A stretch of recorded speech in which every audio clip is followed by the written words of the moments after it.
Medical ಕಾಲೇಜಿನಲ್ಲಿ ಹಾಗೂ ಆಸ್ಪತ್ರೆಯಲ್ಲಿ ಖಾಲಿ ಇರುವ ಹುದ್ದೆಗಳನ್ನು ಭರ್ತಿ ಮಾಡಲು ಸೂಚಿಸಲಾಗಿದ್ದು, ಡೆಂಗ್ಯೂ ನಿಯಂತ್ರಣ ಮಾಡಲು ಸರ್ಕಾರ ಸೂಕ್ತ ಕ್ರಮ ತೆಗೆದುಕೊಂಡಿದೆ ಎಂದು ವೈದ್ಯಕೀಯ ಶಿಕ್ಷಣ ಮತ್ತು ಕೌಶಲ್ಯಾಭಿವೃದ್ಧಿ ಸಚಿವ ಡಾ ಶರಣಪ್ರಕಾಶ್ ಆರ್ ಪಾಟೀಲ್ ತಿಳಿಸಿದರು.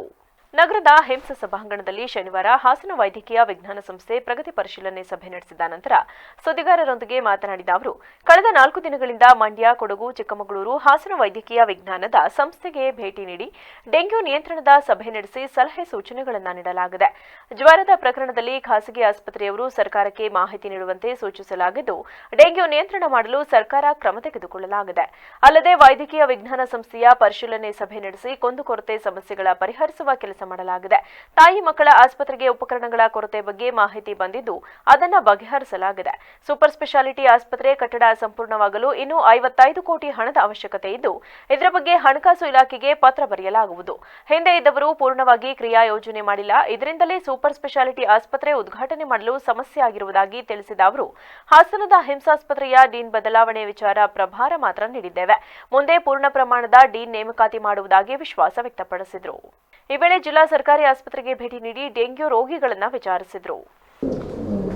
ನಮ್ಮ ಹಾಸನ್ ಇನ್ಸ್ಟಿಟ್ಯೂಟ್ ಆಫ್ ಮೆಡಿಕಲ್ ಸೈನ್ಸಿಗೆ ಬಂದಿರತಕ್ಕಂಥ ಉದ್ದೇಶ, ಇಲ್ಲಿ ಒಂದು ರಿವ್ಯೂ ಮೀಟಿಂಗ್ ಮಾಡಿ ಇಲ್ಲಿ ಏನು ಕುಂದುಕೊರತೆಗಳಿವೆ ಮತ್ತು ಇಲ್ಲಿರ್ತಕ್ಕಂಥ ಸಮಸ್ಯೆಗಳನ್ನು ಆಲಿಸಿ ಅದಕ್ಕೆ ಪರಿಹಾರ ಮಾಡಬೇಕು ಅಂತ ಹೇಳಿ ಇಲ್ಲಿ ಬಂದಿರತಕ್ಕಂಥ ಮುಖ್ಯ ಉದ್ದೇಶ. ಈಗ ತಾನೇ ನಾವು ಒಂದು ಪ್ರಗತಿ ಪರಿಶೀಲನೆ ಸಭೆಯನ್ನು ಮಾಡಿದ್ದೀವಿ.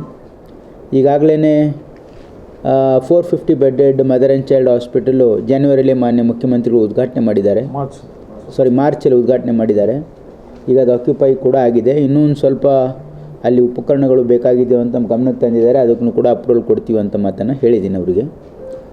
ಅದಲ್ಲದೆ ಇಲ್ಲಿ ಸೂಪರ್ ಸ್ಪೆಷಾಲಿಟಿ ಆಸ್ಪತ್ರೆ ಒಂದು ಅರ್ಧ ಆಗಿ ನಿಂತಿದೆ. ಅದಕ್ಕೆ ಏನು ಮಾಡಬೇಕು ಅಂತಕ್ಕಂಥದ್ದು FDಗೆ ಬರಿತಾ ಇದ್ದೀವಿ. ಅದು ಕಂಪ್ಲೀಟ್ ಮಾಡೋದಕ್ಕೆ ಇನ್ನೂ ಹೆಚ್ಚಿನ ಹಣ ಬೇಕಾಗ್ತದೆ.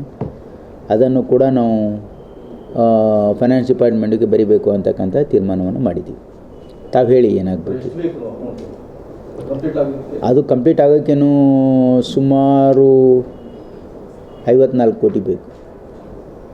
ಈಗ 50 ಕೋಟಿ